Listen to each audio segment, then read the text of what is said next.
to Shoshana Weber. I must be the stupidest person in the history of the world. I get straight A's in school, but obviously that doesn't mean anything. All it proves is I know how to study for a geography test. As a judge of character, I'm an F minus. I let that jerk, that rat, dupe me into believing he was different, that he was a nice guy. Well, a leopard never changes his spots, and that goes double for a scheming lowlife like Chase Ambrose. Falling off a roof, having amnesia, big deal. It doesn't mean you're not a rotten person today just because you can't remember being one yesterday. I can't even face my poor brother, and not because his eyes look like it sustained a direct hit from a cannonball. It's all my fault.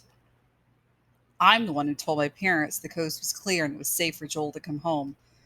And I ended up bringing him back into the same line of fire that almost broke his spirit last year. I could kick myself, except for the fact that my toes are pointed in the wrong direction. I can't get anything right. It isn't just that Chase has gone back to his bullying ways. It's that first he convinced everybody he was a new person. And we went for it, hook, line, and sinker. Not just me, but the video club, the teachers, Dr. Fitzwallace, the whole school. That must have been his plan all along, to lull us into a false sense of security before pouncing one more time. What a plan it was to ruin Brendan's video, wreck the music room, attack Joel, and blame the whole thing on an imaginary fire. Chase was behind it from the very beginning. From a strategy standpoint, you almost have to admire it. It sure succeeded with flying colors, and Joel has the colors to prove it. Black and blue, mostly. I wish I could take my video project and flush it down the toilet. I'd rather lose all that time and throw away the best work I've ever done than have anything linking my name to Chase Ambrose. Compared to what's happened to my brother, the National Video Journalism Contest is about as meaningful as counting snowflakes in a blizzard. That's another reason to hate myself, that I would let my ambition to win a lousy contest make me so blind.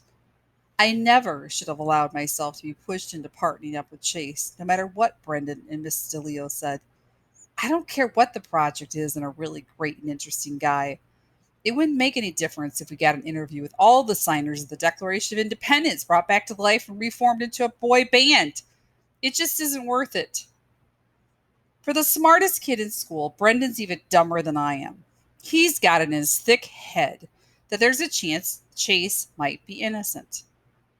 I don't know, Shoshana, he insists. It was Aaron and Bear who busted up the chute. Chase could have been trying to stop them. Oh, sure, I return. And he just happened to show up at exactly the right moment. He didn't show up, he argues. I sent Kimberly to get him. Joel said you didn't send her for Chase. They did. There was a lot going on, he admits. It's hard to remember. I think they sent her first, and then I did. Why couldn't you go yourself? Because I was stuck in the tuba, he replies, as if it's the most natural thing in the world. Happens to everyone, right? Listen, I tell him. My poor brother has a technicolor face, courtesy of the guy you say might be innocent. That could have been an accident, a tug of war with a fire extinguisher. Maybe Chase was trying to protect Joel. I roll my eyes. Let him protect somebody else. When it came to lie his way out of the blame, he was right there with Aaron and Bear. That's all the proof I need. I know what it looks like, he agrees reluctantly, but doesn't Chase deserve the benefit of the doubt? Listen, I challenge. If what you say is true, then Aaron and Bear set him up and nearly got him kicked out of school. And where is he this very minute? At football practice with the same Aaron and Bear who should be his worst enemies. What does that tell you? Well, it's not like he can come to video club anymore. And in the cafeteria, I persist, who does he eat lunch with? The football team. We won't let him eat at our table.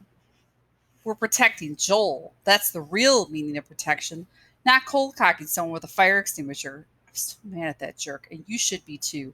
He's like a cobra. He lured us until we trusted him.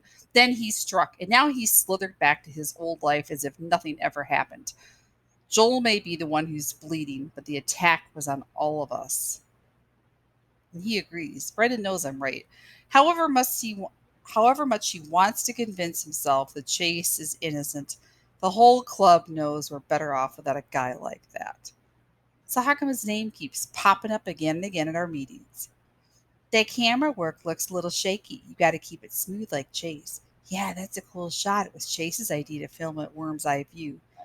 The kid's a mumbler, but you can hear the audio clearly because Chase lay on the floor and held the microphone just out of frame.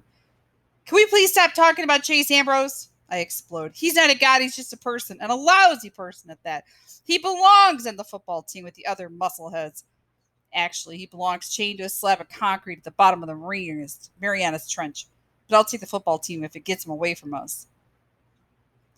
Joel has been silent throughout all of this. Now he speaks up. Am I the only one who's noticed that Video Club has gotten kind of lousy? What are you saying? I demand. He shrugs.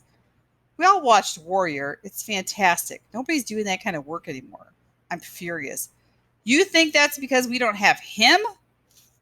My brother looks at me with his one good eye. Just because I hate Chase Ambrose doesn't mean I fall to pieces every time someone mentions his name. Go ahead, talk about him. I can handle it. This isn't last year. No matter what, I'm not going to be chased out of town again.